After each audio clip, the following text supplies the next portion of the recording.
এক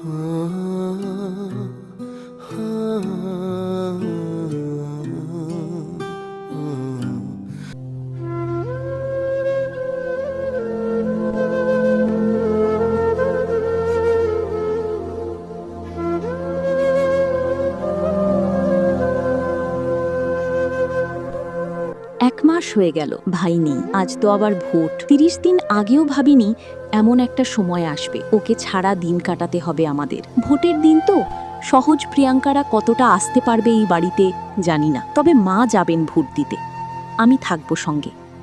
আমার কাঁধে তো গুরু দায়িত্ব দিয়ে গিয়েছে ভাই। এই কয়েকদিনে বারবার একটাই প্রশ্ন মনে ঘুরছে আমার, কি করে ঘটে গেল এমনটা?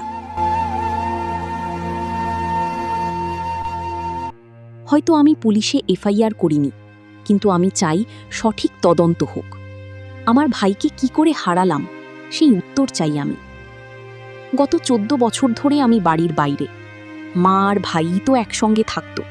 সারাক্ষণ মায়ের সুবিধা অসুবিধা খুঁটিনাটি সবটাই তো ভাই দেখত। আমিও তাই বাইরে কিছুটা নিশ্চিন্তেই থাকতাম। আমার থেকে 6 বছরের ছোট ছিল ও।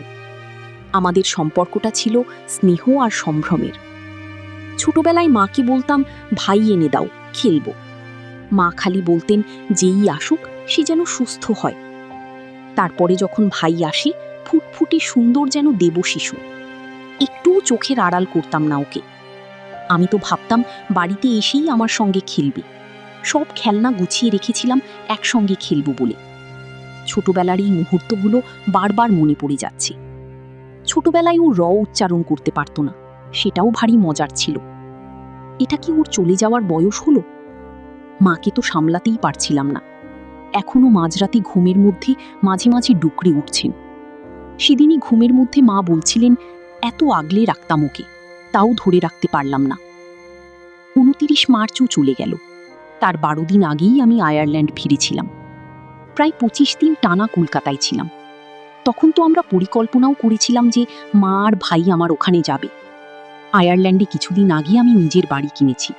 তারপরেই ভেবেছিলাম মা আর ভাই যাবে আমার ওখানে।